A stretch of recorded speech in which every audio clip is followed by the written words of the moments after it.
नगर निकाय क्षेत्रों में मतदाता निर्भीक और भयमुक्त। राज्य निर्वाचन आयोग से हम मांग करते, हमारी पार्टी ने ऑलरेडी लिखित में भी मांग कर चुका है। रोम में भी सीसीटीवी कैमरा और स्टैटिक्स फोर्स को वहाँ भी, स्ट्रांग रूम में तो स्टैटिक्स फोर्स को भी लगाना चाहिए। पिछले 31 दिसंबर को ही समाप्त हो जाता है। हॉल में भी सीसीटीवी कैमरा लगाया जाए ताकि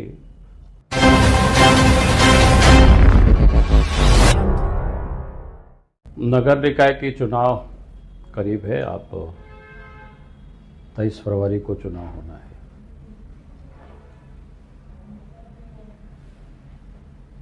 हम चाहेंगे कि नगर निकाय के चुनाव निष्पक्ष हो, नगर निकाय क्षेत्रों में मतदाता निर्भीक और भयमुक्त होकर के लोग वोट डाल सके। इसलिए हम राज्य के निर्वाचन आयोग से, राज्य निर्वाचन आयोग से हम मांग करते, हमारी पार्टी ने ऑलरेडी लिखित में भी मांग कर चुका है।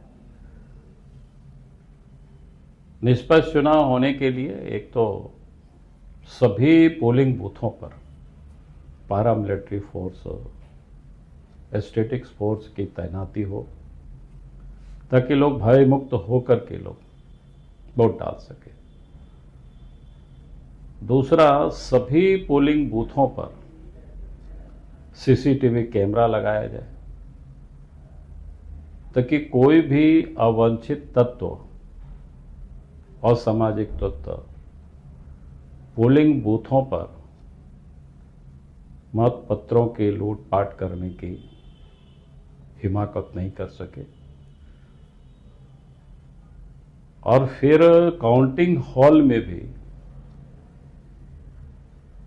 और स्ट्रांग रूम में भी सीसीटीवी कैमरा और स्टैटिक्स फोर्स को वहाँ भी, स्ट्रांग रूम में तो स्टैटिक्स फोर्स को भी लगाना चाहिए और सीसीटीवी कैमरा भी, और काउंटिंग हॉल में भी सीसीटीवी कैमरा लगाया जाए ताकि कोई काउंटिंग में भी कोई लोग गड़बड़ नहीं कर सके। और कई एक लोग इस बात को सवाल करते हैं कि आप झारखंड पुलिस के ऊपर आपको भरोसा क्यों नहीं है। तो मुझे तो झारखंड सरकार के ऊपर ही भरोसा ठीक से नहीं बन पाता है, क्योंकि जो सरकार पिछले 5-6 साल से चुनाव नहीं कराया, अगर हेमंत सोरेन के बस चलता तो शायद वो नगर निकाय की चुनाव ही नहीं कराता। आज अगर नगर निकाय की चुनाव हो रहा है तो हाईकोर्ट ने एक प्रकार से उनको अंतिम चेतावनी दे दी थी कि फरवरी तक आपको चुनाव कराना ही कराना होगा, तब ये चुनाव करा रहा है। और उसके बाद जब मैं देखता हूं कि पुलिस प्रशासन किस प्रकार से उन्होंने नियुक्त कर रखा है, जिससे वर्तमान जो डीजीपी है उनके कार्यकाल पिछले 31 दिसंबर को ही समाप्त हो जाता है, फिर भी डीजीपी बना कर रखे हुए हैं। तो क्या रेस्पॉन्सिबिलिटी होगी उनकी, क्या उत्तरदायी, क्या जवाबदेही होगी उनकी। फिर ऐसे पुलिस अफसरों से जहां इस प्रकार के लोगों को बना करके रखेंगे तो उनसे हम कैसे स्वच्छ और निष्पक्ष चुनाव की हम उम्मीद कर सकते हैं। फिर दूसरा, मैं लोगों से कहता हूं कि भाई एसीबी के जो पुलिस प्रधान है प्रिया दुबे, उनका तो आय से अधिक संपत्ति के मामले में चार्जशीटेड भी है और उनकी संपत्ति को भी ईडी ने अटैच किया हुआ है। तो जहां राज्य के टॉप पुलिस ऑफिसर के ऊपर इस प्रकार की आरोप हो तो फिर कैसे जनता को विश्वास दिलाया जा सकता है कि चुनाव निष्पक्ष होगी, मतदाता भयमुक्त होकर के मतदान कर पाएंगे।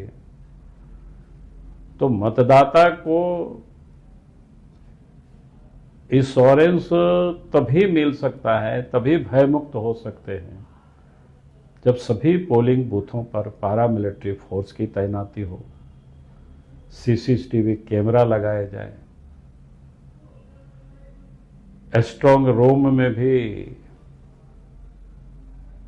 पैरामिलिट्री फोर्स हो और साथ ही काउंटिंग हॉल में भी सीसीटीवी कैमरा लगाया जाए ताकि लोगों को भरोसा हो कि हमारा मतों का कहीं कोई दुरुपयोग नहीं होगा, कोई गड़बड़ नहीं होगा। और इसलिए हमने राज्य निर्वाचन आयोग से पार्टी ने मांग की है और मैं आज इन्हीं बातों को फिर से मैं दोहरा। बहुत बहुत धन्यवाद।